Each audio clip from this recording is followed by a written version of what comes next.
شروع بسم اللہ الرحمن الرحیم نحمده ونصلي ونسلم على رسوله الكريم اما بعد فاعوذ باللہ من الشیطان الرجیم بسم اللہ الرحمن الرحیم وما الحیاة الدنیا الا متاع الغرور وقال رسول اللہ صلی اللہ علیہ وسلم حب الدنیا رأس كل خطیئۃ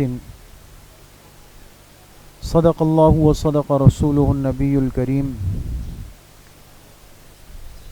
اللہم صل علی سیدنا ومولانا محمد وعلی آل سیدنا ومولانا محمد وبارک وسلم۔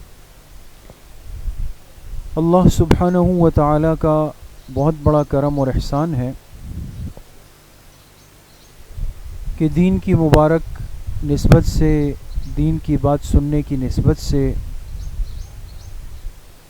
ہم سب یہاں پر جمع ہیں۔ اللہ تعالیٰ آپ سب کی اس حاضری کو، اس بیٹھنے کو، سننے اور سنانے کو اپنی بارگاہ عالیہ میں قبول فرمائے اور ہم سب کے ظاہر اور باطن کی اصلاح کا ذریعہ بنائے۔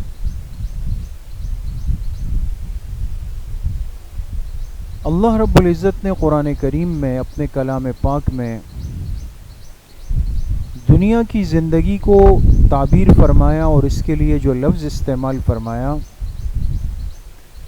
الا متاع الغرور، دنیا کی زندگی نہیں ہے مگر دھوکے کا سامان، دھوکے کا سامان۔ اور حدیث پاک میں محبوب کائنات، رحمت کائنات جناب رسول اللہ صلی اللہ علیہ وسلم نے ارشاد فرمایا حب الدنیا رأس کل خطیئۃ، کہ دنیا کی محبت وہ ہر برائی کی جڑ ہے۔ معلوم ہوا کہ اس دنیا میں رہتے ہوئے اور اس دنیا میں زندگی گزارتے ہوئے ہم نے اس دنیا کو دل نہیں دینا، اس لیے کہ اللہ پاک اس کو دھوکے کا سامان فرما رہے ہیں۔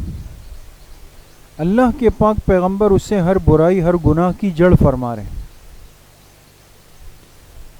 دنیا سے تعلق وقتی ہو، قلبی نہ ہو۔ قلبی تعلق، دل کا تعلق، مضبوط تعلق، محبت کا تعلق صرف اس چیز سے انسان بنا سکتا ہے جو انسان کے ساتھ آگے تک چلی جائے، آخرت تک چلی جائے، قبر تک چلی جائے، میدان محشر تک چلی جائے۔ قرآن سے محبت اس لیے ضروری ہے کہ قرآن قبر میں بھی ساتھی بنے گا، قرآن میدان محشر میں بھی ساتھی بنے گا، قیامت کی سختیوں میں بھی ساتھی بنے گا۔ اللہ کے پاک پیغمبر علیہ الصلاۃ والسلام سے محبت اس لیے ضروری ہے کہ اللہ کے نیک بندوں کو قبر میں آپ کا دیدار نصیب ہوگا، قیامت میں آپ کی شفاعت نصیب ہوگی، آپ کی رفاقت نصیب ہوگی، آپ کی معیت نصیب ہوگی۔ نیک اعمال سے تعلق دنیا میں اس لیے ضروری ہے کہ نیک اعمال بندہ لے کر اگر قبر میں اترا تو یہ نیک اعمال ایک خوبصورت نوجوان کی شکل میں قبر میں دل بہلائیں گے، منکر نکیر کو جواب دینے میں انسان کے معاون بنیں گے، آخرت کے میدان میں انسان کے لیے رفیق بنیں گے، انسان کے حق میں گواہ بنیں گے۔ لیکن یاد رکھیں کہ اس کے علاوہ جو دنیا کے مال و متاع ہے، دنیا کی جو عزت و شہرت ہے، دنیا کی جو حرص ہے، لالچ ہے، سوائے ذلت، سوائے رسوائی کے، سوائے عبرتناک انجام کے اور کچھ بھی نہیں۔ آج اگر ہم اپنی زندگیوں پر غور کریں، بالخصوص جو آج کی تیز رفتار زندگی ہے، تیز رفتار، انسان حریص ہوتا جا رہا ہے، یہ چاہتا ہے کہ جلد سے جلد مالدار ہو جائے، یہ چاہتا ہے کہ ایک وقت میں اس کے پاس ایک مہینے کے کھانے کے اسباب موجود ہوں۔ ہر چیز کی حرص آج بڑھ گئی ہمارے اندر۔ اس کا نتیجہ کیا ہوا کہ ہم نے اس زندگی کو اصل سمجھا، اس زندگی کو معیار بنایا، اس زندگی کو عزت دی جس میں اللہ کی نافرمانی لازم آئی۔ آج ہمارے نوجوان بچے، ہماری نوجوان بچیاں کس راستے پہ چل رہی، ان کو کیا دکھایا جاتا ہے، ان کو کیا سمجھایا جاتا ہے، ان کو کیا پڑھایا جاتا ہے؟ ایسا طبقہ، ایسے گنتی کے افراد جو وقتی طور پر دنیا کے اسباب سے مالا مال ہوتے ہیں، اور یہ دنیا ان کے پاس کیسے آئی؟ کسی نے گانا گا کر دنیا کمائی، کسی نے نعوذ باللہ ناچ کر دنیا کمائی، کسی نے گنگنا کر دنیا کمائی، کسی نے جسم کی نمائش کر کے نعوذ باللہ دنیا کمائی، کسی نے اپنا حسن دکھا کے دنیا کمائی، کسی نے اداکار، فنکار بن کر دنیا کمائی۔ اللہ کی نافرمانی کر کے دنیا کمائی گئی، دنیا بنائی گئی، بہت تیزی سے بن گئی، اتنی تیزی سے بنی کہ فٹ پاتھ پر بیٹھا ہوا آدمی وہ محلات کا مالک بن گیا، بسوں میں لٹک کر جانے والا نوجوان وہ کئی گاڑیوں کا مالک بن گیا، جو ایک وقت کے کھانے کا نان شبینے کا محتاج تھا وہ بڑے بڑے ہوٹلوں میں کھانے پینے میں مشغول نظر آتا، عجیب و غریب قسم کے لباس پہنتا ہے۔ ہم جب ان کو دیکھتے ہیں تو ہماری رال ٹپکتی، ہم کہتے ہیں کاش ہمیں بھی ایسا مل جائے۔ قرآن کریم میں اللہ رب العزت فرماتے ہیں کہ جب قارون جس کے پاس دنیا کی بہت زیادہ دولت تھی، بہت زیادہ دولت تھی، جب یہ نکلتا تھا نا اپنے خزانوں کے ساتھ تو بہت سارے لوگ اس کو دیکھ کر کے کیا کرتے تھے، جو دنیا پرست لوگ تھے،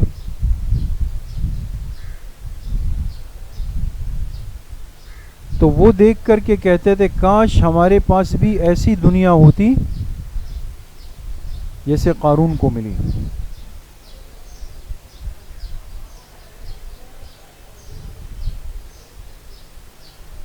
لیکن قرآن کریم کہتا ہے کہ اس وقت بھی جو اہل علم تھے، اہل دین تھے، اہل اللہ تھے، وہ ان لوگوں سے کہتے تھے کہ قارون جیسے مال کی آرزو اور تمنا مت کرو۔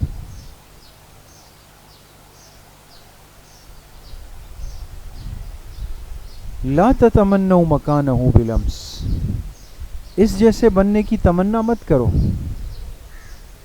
اس لیے کہ یہ اللہ کا نافرمان ہے، اس نے اللہ کے دیے ہوئے اس مال میں سے اللہ کا حق ادا نہیں کیا۔ چنانچہ جب قارون کی پکڑ آئی اور اللہ نے اس کو زمین میں دھسایا، اس کا مال بھی زمین میں دھسنے لگا، تو قرآن پاک کہتا ہے وَأَصْبَحَ الَّذِينَ تَمَنَّوْا مَكَانَهُ بِالْأَمْسِ يَقُولُونَ وَيْكَ أَنَّ اللَّهَ، جب انہوں نے دیکھا نا کہ یہ تو زمین میں دھسنے لگ گیا، کہہ رہے ہائے شکر ہے کہ ہمیں اللہ نے ایسا مال نہیں دیا، ورنہ تو آج ہم بھی اس کے ساتھ دھس جاتے۔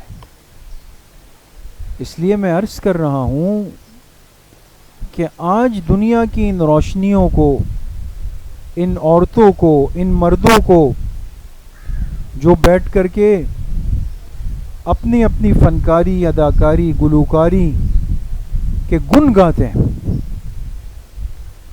اور دنیا ان کی آواز سن کر کے کوئی ناچ رہا ہے، کوئی گا رہا ہے، کوئی پیسے لٹا رہا ہے، اچھل کود کر رہا ہے، اور دل دل میں ارمان کر رہا ہے کہ ہائے کاش میں بھی ایسا ہو جاؤں، مجھ پر بھی یہ دنیا کھل جائے۔ یقین کریں یہ ہمارے لیے نمونہ نہیں ہے، آئیڈیل نہیں ہے، یہ عبرت کے نمونے ہیں، عبرت کے نمونے ہیں۔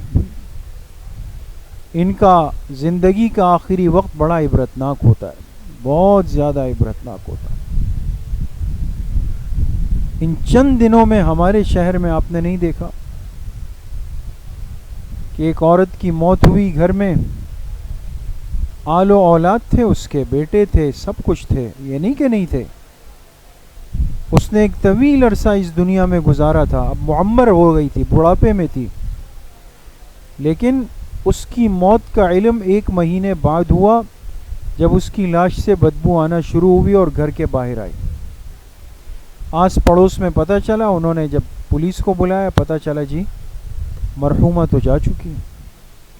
بیٹوں سے رابطہ ہوا، انہوں نے کہا کہ ہمیں تو پتہ ہی نہیں ہے۔ اس ماں نے اپنی اس فنکاری اداکاری سے کمائی ہوئی دولت دونوں بیٹوں میں زندگی میں تقسیم کی، اور جیسے ہی بیٹوں کو دولت ملی اپنی اپنی بیویوں کو لیا، اور یہ جا وہ جا، ختم۔ پھر ماں کہاں ہے، کس حال میں ہے، کیا کر رہی ہے، کوئی پلٹ کر نہیں پوچھا۔ اس قسم پرسی کی حالت میں وہ عورت جو کسی وقت میں لوگوں کے لیے ایک محبوب تھی، اس کی موت اتنی عبرتناک کہ 1 مہینے تک پتہ نہیں۔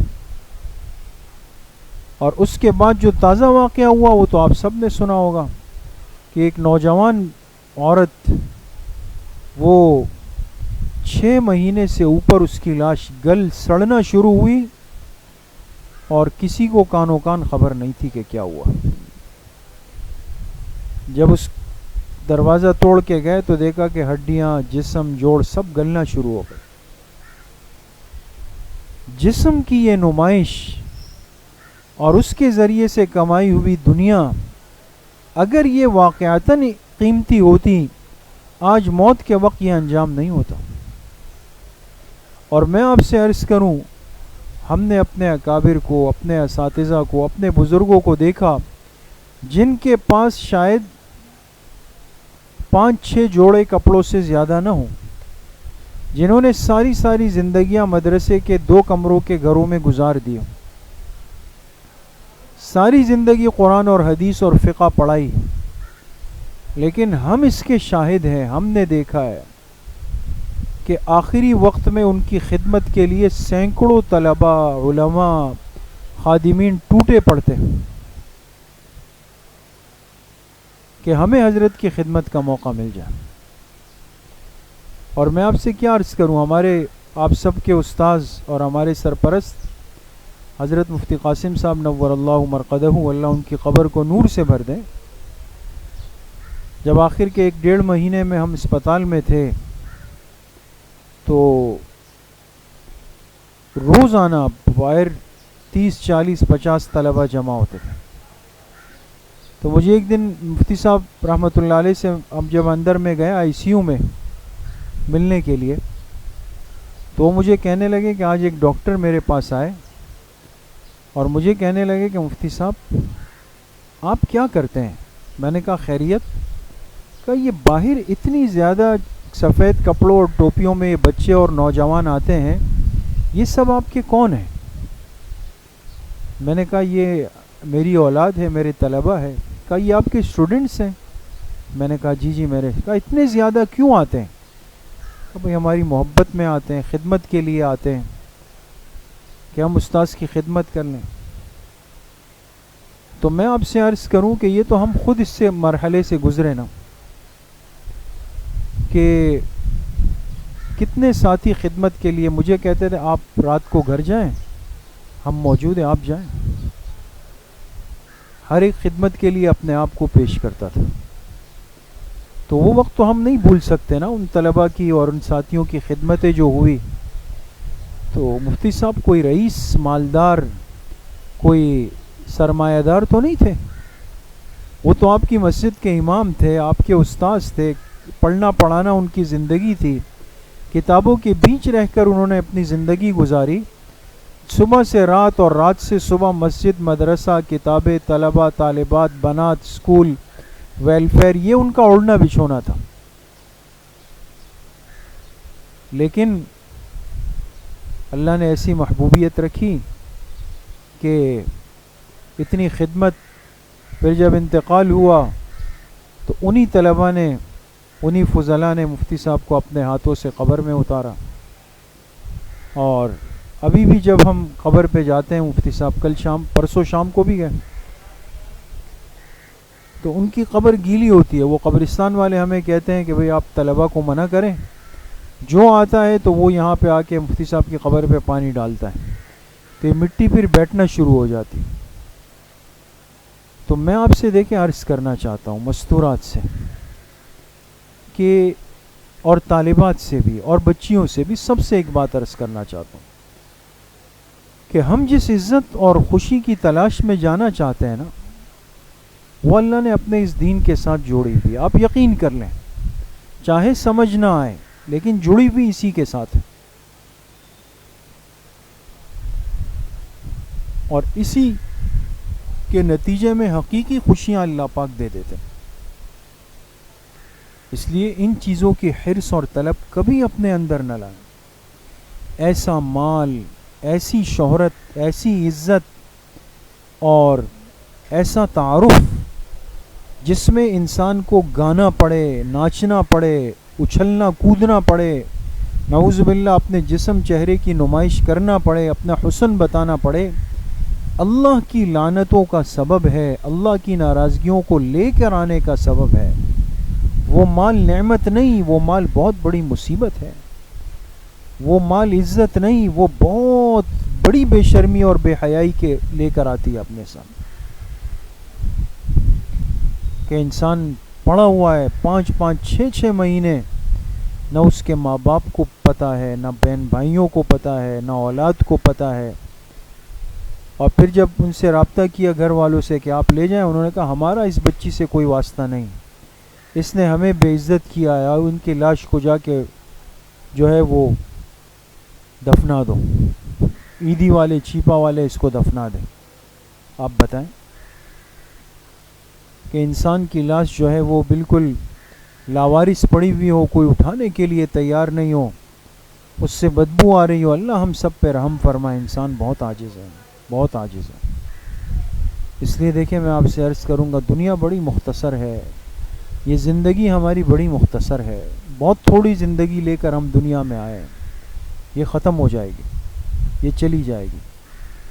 اپنا تعارف غلط بنیاد پر کبھی قائم نہ کریں. ہماری شہرت کسی غلط بنیاد پر نہ ہو. آج کیا ہوتا ہے، کوئی مشہور ہو جاتا ہے کس وجہ سے کہ جی وہ فلاں، وہ بہت زیادہ جھوٹ بولتا ہے یا بولتی ہے، وہ اس کے معاملات صحیح نہیں ہیں، قرضے لے کر پھر واپس نہیں کرتی ہے، وہ سود کے معاملات کرتے ہیں یہ لوگ، تو یہ صحیح نہیں ہے. وہ نہیں گھروں میں لڑائیاں بناتی ہے، ادھر ادھر لگائی بجھائی کرتی ہے، رشتے توڑتی ہے، دوسروں کے گھروں میں گھستی ہے. ارے بابا، آج ہمارا تعارف یہ چیزیں بن گئی، آج ہمارا تعارف یہ ہے. ہمارا تعارف تو یہ ہونا چاہیے کہ وہ ہو ماشاءاللہ جو آ کے سارے معمولات کی پابندی کرتی ہے، نوافل کی پابندی ہے، تہجد کی پابندی ہے، تلاوت کی پابندی ہے، اخلاق اچھے ہیں، خدمت کرنے میں ایک نمبر ہے، صفائی ستھرائی میں ایک نمبر ہے. ہمارا تعارف تو یہ ہونا چاہیے. تو اس لیے میں آپ سے درخواست کر رہا ہوں اور یہ عرض کر رہا ہوں کہ اپنے آپ کو دین سے، دین کے ماحول سے، علم کے ماحول سے، نیک مجلسوں سے جوڑ کر رکھیں. اپنے ماں باپ کی عزت کریں، اپنے چھوٹوں بڑوں کی عزت کریں. خاندان سے ہمیں لاکھ اختلاف ہو سکتے ہیں رشتہ داروں سے لاکھوں ہمارے مسائل ہو سکتے ہیں، لیکن یقین کر لیں کہ ہمارے اچھے برے وقت میں اپنے کھڑے ہوتے ہیں، یہی رشتے قائم ہوتے ہیں، یہی میت کی چارپائی کو صحیح کرتے ہیں، اٹھاتے ہیں، قبرستان تک لے کے جاتے ہیں۔ تو صحیح نسبتوں کے ساتھ زندگی گزارنی ہے۔ ہمارے یہاں آنے کا، ہمارے یہاں بیٹھنے کا، کچھ سننے کا مقصد بھی ہے کہ تھوڑا سا ہم اپنی نسبت کو، اپنے معاملات کو درست کر لیں۔ اللہ کریم مجھے بھی آپ سب کو صحیح عمل کی توفیق نصیب فرمائے۔ الحمدللہ رب العالمین، والصلاة والسلام علی سید الانبیاء والمرسلین سیدنا و مولانا محمد وآلہ وصحبہ اجمعین۔ اللہم انا نسألک علما نافعا ورزقا واسعا وشفاء من کل داء۔ اللہم احسن عاقبتنا فی الامور كلها واجرنا من خزي الدنيا وعذاب الآخرة۔ اللهم اشفنا واشف مرضانا ومرضى المسلمين، اللهم اغفر للمؤمنين والمؤمنات والمسلمين والمسلمات الأحياء منهم والأموات، رب اغفر وارحم وأنت خير الراحمين۔ ربنا لا تزغ قلوبنا بعد إذ هديتنا وهب لنا من لدنك رحمة إنك أنت الوهاب۔ ربنا آتنا في الدنيا حسنة وفي الآخرة حسنة وقنا عذاب النار وأدخلنا الجنة مع الأبرار، يا عزيز يا غفار يا رب العالمين۔ ربنا تقبل منا إنك أنت السميع العليم وتب علينا إنك أنت التواب الرحيم، وصلى الله وسلم على نبينا محمد وآله وصحبه أجمعين برحمتك يا رب۔ السلام عليكم۔